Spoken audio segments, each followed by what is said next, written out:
Yo, what's up you guys? It's been a minute, but we are back with a bit of an unorthodox video here. So, the 9th anniversary, right, it's just around the corner now, about 2 weeks away, and a lot of people on the global side of the game are understandably very excited to get started. However, I've also noticed quite a few people now start talking about this idea of skipping the 9th anniversary altogether, and of course that means by extension everything that it has to offer.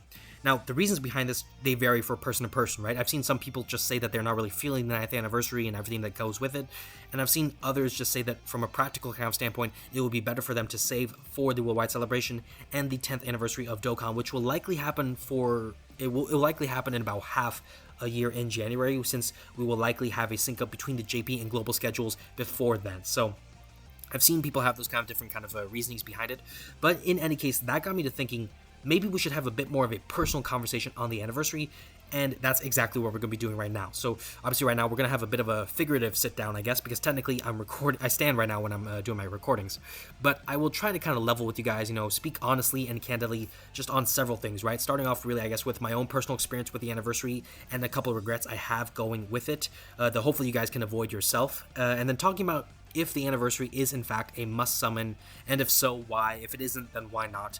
And then finally, just kind of suggesting maybe a sort of happy medium kind of solution for players who are kind of pulled into both directions, where they feel like they should go crazy for the anniversary, but at the same time they think realistically maybe they should just save altogether for all the new units and celebrations that are going to be in the very near future. So that's going to be what we're going to talk about. But before I get into all that, I do just want to ask you guys to comment down below, what is your plan for the anniversary? How you want to go about going towards it, right? So are you going to go crazy for the new units, or are you trying to save for the future kind of celebrations and everything like that? Let me know. I love to have those kind of direct talks with you guys about the merits of the various kind of approaches and all this sort of stuff. At the end of the day, you guys have to make the best educated choice for how you want to approach this game and how you want to have fun, right? And at the end of the day, all I'm trying to do is just hopefully give you guys some extra insight along the way so you can have a better chance to make that educated decision for yourself. Anyhow, let's just go ahead and get started, talking about my experience with the anniversary. And, simply put, it was a banger through and through. It was a crazy anniversary. It was a fantastic anniversary. A lot of people say, the 9th anniversary is the best anniversary in Dokkan so far, and I am definitely one of those people. I definitely believe the 9th anniversary is the best one so far. And, it just comes down to various kind of things, really. The overall kind of kit designs for new and old units with the EZAs and everything, the animations that they designed for the new units, and especially the new units they actually dropped, right? You look at part 1, we had a Dokkan Festival Extreme LR Broly from the Dragon Ball Super Broly movie. Just think of that sentence and think of how awesome and how crazy that is from a hype thing alone, right? We do have the side banner Golden Frieza, that's nice, of course. We also have a Carnival LR Gogeta from the Dragon Ball Super Broly movie. Now, a lot of people are already fans of Gogeta. Even if you aren't, you understand that Dragon Ball Super Broly, that Gogeta specifically, is so fire. So it was already crazy just in terms of hype starting off. And then going into part 2, it kind of kept with that trend, right? Because yes, we got some crazy EZAs, but also we had the Krillin 18 for the side banner, not that crazy, of course, but then we also had the Carnival Gamma 1 and Gamma 2, which included the sacrifice for Gamma 2 within that kit and how it's designed and all that. And also on top of that, the standalone Dokkan Festival Beast Gohan LR. For anyone who's been playing the game for at least a year now, maybe a bit longer, you already have a good idea of how long we've been waiting for a standalone Beast Gohan. We thought we had it with the physical Ultimate Gohan, but he only had an active skill for like one turn kind of transformation into Beast Gohan, and realistically, that was just very disappointing for all of us, and we were very frustrated when that happened. So finally getting a Beast Gohan that's a standalone unit, no transformation gimmicks, nothing like that, and the fact that he is a literal beast, basically being the #1 unit in the game, like, come on, this anniversary was fantastic. And on top of that, speaking from a free-to-play side of things specifically here, there was just a lot of free-to-play rewards they gave us, right? Between new events, new challenges, all that sort of stuff. And of course, the 77 ticket multi, which we could spend on any one of the 4 featured units and their respective banners. It was just a fantastic experience. It was a great time. I definitely enjoyed putting in my effort to it and heavily partaking in the anniversary, and I do not regret whatsoever really investing in the anniversary and everything it had to offer. But when I do talk about the anniversary and the regrets I do have, there's really maybe like 1 or 2 kind of regrets I really do have, and it's really focused just in terms of how I went about chasing various kind of units. Now, obviously, for Global, a major perk that you guys have specifically, at least for the time being, is that you get to know beforehand who are all the new units coming out during a celebration like this. So it allows you to kind of plan ahead and to kind of know beforehand which are the units and which are the banners that you really should kind of go after in terms of value and things like that, right? So you obviously know beforehand that Beast Gohan is the #1 unit in the game. He's probably the best unit to go after, and his banner is definitely the best bang for buck banner to kind of go after as well. So that sort of kind of knowledge is definitely something that provides a great advantage for you guys, obviously. But in my case, that was definitely not a possibility, right? We had to kind of play it by ear and just had to see what it was as it was happening, right? So when we got the information, the part 1 was going to be a Dragon Ball Super Broly theme, and we were going to get Broly and Gogeta. I went all in on Gogeta's banner. I think I dropped about maybe like 1,000 stones on his banner. And you know, that may not sound like a lot, especially for a lot of people who have saved like 3 times that going into the anniversary, obviously on the global side of things. I just want you guys to bear in mind, I had only saved 60 Dragon Stones when part 1 started. When the banners dropped for Broly and Gogeta, I had only had 60 Dragon Stones to start. Everything else was earned by playing the events, the challenges, all the free-to-play content that they had to offer, all the free rewards, and all that sort of stuff. So it was a grind and everything, and even at the end of the day, I didn't even pull Gogeta, so it was definitely like Dragon Stones and summons that went down the drain. But, you know, that was definitely like one major regret I had, because especially, you know, when we know what we have for part 2, right, which we didn't know that at the time for JP, but knowing what we know now, that Gamma 2, Gamma 1, they're going to be one of the units, and Beast Gohan, of course, is going to be part there, I would have definitely probably saved those stones for Beast Gohan, for Gamma 1 and 2, and go after them first and foremost, and then double back on Gogeta and Broly and things of that nature. So that's definitely one regret I have. And then the second regret was really just kind of overestimating really the power of the Super Bosses category and the potential of the Super Bosses category altogether. You know, during the whole kind of anniversary and all that stuff, we understood that the superheroes category is the #1 category overall, especially once Beast Gohan was out and all that sort of stuff. I even made a vid recently talking about the top 10 categories, and even then I talked about, you know, why the superheroes category is still at the top spot for me personally. But, you know, at the same time, Broly during the anniversary was very much hyped up because of just how insane he was. You know, when we look at him, right, he's able to do crazy damage. He has his ability to have a permanent guard and all that sort of stuff. So he was just a crazy unit in terms of how his kit was designed and everything like that, right? And, you know, in terms of the units we had gotten during the anniversary, all that sort of stuff kind of suggested that Super Bosses would very soon be a kind of crazy team in its own right, you know. But obviously, you know, we're 6 months in now, and, you know, we've seen what Super Bosses is like, how it's stacking up, right? You know, between the fact that domains can't overlap, you know, so that hurts units like Rose and Broly.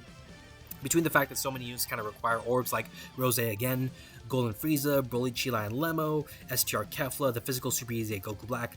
These are the best units on this category, by the way, and the fact that they all kind of have those issues, it definitely hinders the potential of this category. Now, of course, recently, very recently, we got an LR STR Cell Max, and he has been a fantastic addition to this category. You know, he's, from everything that I've seen, he's just a fantastic unit and a great fit overall. But looking back, instead of chasing after Broly and trying to get a copy of him, I could have definitely avoided using the ticket multis on his banner and just saved it for some other kind of banner, like for example the Gammas, or maybe the Beast Gohan banner. You know, I did pull Beast, but maybe I could have gone for a dupe of Beast Gohan, or maybe I could have gone after the Gammas and try to get a copy of them instead. So that's definitely another kind of regret I have personally. I'm sure for you guys on the global side of the game, these are two kind of regrets that you will not really have to worry about, because again, you guys know beforehand all the new units that are coming out, you know how they perform, you know what banners they're going to have, and the units and all that sort of stuff. So that really, guys, gives you guys a great advantage in terms of how you want to really kind of set yourselves up so that you can get the best kind of rewards and the best kind of setup for yourselves going outside of the anniversary into the future. Now, speaking of the future, I guess, and all that sort of stuff, that really kind of, I guess, sets up the question, you know, is this anniversary a must summon? Is this an anniversary where you have to go all in for the new units, or else you're in serious trouble? And to that question, you know, I would say that the answer is really a resounding no. This is not a must summon type of anniversary, or it's the end of you or anything like that, right? You know, it's not really one of those situations. But in the same breath, I would also say that that doesn't really mean that this is an anniversary where you can just ignore it entirely in the hopes of trying to make 10,000 IQ plays for the future and stuff like that, you know. And the reason why I really say that in particular is because it's through this anniversary that the superheroes team becomes what it is, right? When we look at the superheroes category in particular, you see Beast Gohan, he's the 9th anniversary unit. Gamma 1 and 2, 9th anniversary unit. MUI and Super Saiyan Blue Evolve Vegeta, their EZAs are part of the 9th anniversary, and both of them are on the Beast Gohan banner as well. You have Gogeta, who's a 9th anniversary unit, right? The Part 1 Carnival LR.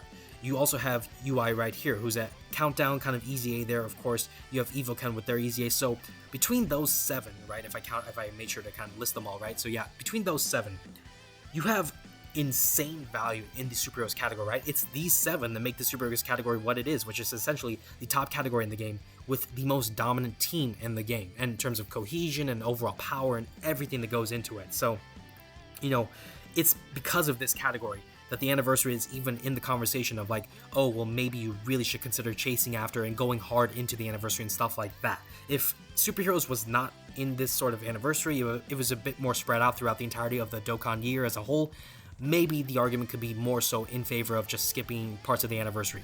But it's the fact that all these kind of buffs happen at the same time that just makes the Anniversary a great opportunity for a lot of players to kind of really get their feet set and to really kind of get a head start on basically having one of the best teams of the game to kind of carry you through all sorts of content that the game has to offer right now, from easy to difficult content, every side of the game, and everything really. And then, I guess when we talk about the future as well of the superheroes category, obviously people are talking about saving for the 10th year anniversary. Well, guess what? The 10th year anniversary is likely going to have the EZA for the tech gods, right? That's just the expectation. So they're going to be a great EZA, I'm sure, when we see them. But also on top of that, this 10th year of Dokkan is likely going to include EZAs also for Vegeta and Trunks, for Orange Piccolo, for Ultimate Gohan right here, for Gamma 2, for Gamma 1. So when you have those kind of units who are going to get EZAs, they're likely going to be really good. And of course, Dokkan can also put out some other kind of superhero units and all this sort of stuff. They're just new and crazy themselves, right? So this allows the superheroes category to really have this potential to have a great future and to really have an opportunity to stay relevant going forward. So all of that is just really great stuff. And it does help explain why there's this argument, I guess, for going crazy for the Anniversary. But just understand, guys, it's not a must-summon kind of Anniversary. You are not going to be suffering severely if you do decide to kind of save stones for the future. But at the same time, don't think that it's the best move in the world to kind of just save all of your stones and all of your effort for Worldwide Celebration and the 10th year Anniversary. Because, at the same time, the 9th year anniversary has so much to offer. You might as well take advantage of it when it's present right in front of you, right, guys? And I mean, let's look at the banners, right? So I guess a prime example of this, right, in terms of the 10th anniversary talks and all this sort of stuff, is like if we look at the Broly banner, right? So Broly's banner, right, which is a Dokkan Festival banner, his banner includes, of course, the 9th anniversary LR, which is himself, his side banner unit, which is Golden Frieza. It also includes the 8th year Worldwide Celebration unit, the 8th year anniversary unit, which is the Z duo, or the Boo duo, I guess. You also have the 7th year Worldwide Celebration Cooler. You have the 7th year anniversary Tech Gods, which again, they're probably going to get their anniversary in the 10th year anniversary, so that's going to be crazy. You have Evo Ken, you have the 5th year anniversary units between Vegito and Gogeta.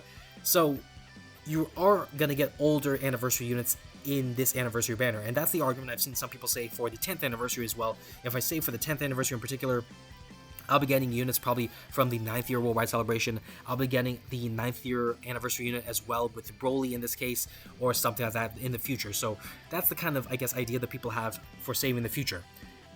At the same time, though, I feel like there's this situation where you basically have this chance to kind of take advantage of things like, for example, the 77 ticket multi. You have the advantage to you have the ability to take advantage, I should say, of the discounted multi summons for all the different kind of banners. So those are things you really kind of want to take advantage of as they are present in front of you, right? And obviously the anniversary is going to have a lot of offers, so you can definitely take advantage of that and not really have to feel too kind of, I guess, burdened in terms of your Dragonstone stockpile if you kind of try to be a bit more responsible, I guess, in that sense of having a balance between summoning and saving for the future. Now, I guess that actually kind of perfectly segues also into the idea of what is the perfect kind of happy medium for players in terms of balancing those two things, right? So, I do think for a lot of players, especially on the global side of things, it makes perfect sense, trying to save for Worldwide Celebration and 10th year anniversary. I don't think that necessarily means that it's like the perfect foolproof method. But if you're trying to do that, if you're trying to kind of find a balance between saving and spending and getting the hype units, I would say, go for the discounted rotations if you can afford it, right? If you have the Dragonstones, you could do the discounted rotations, go for those rotations, because, I mean, that's multis that are just cheaper for you guys, and you can take advantage of that. Obviously, you guys do get tickets for those multis, so that's something you can take advantage of.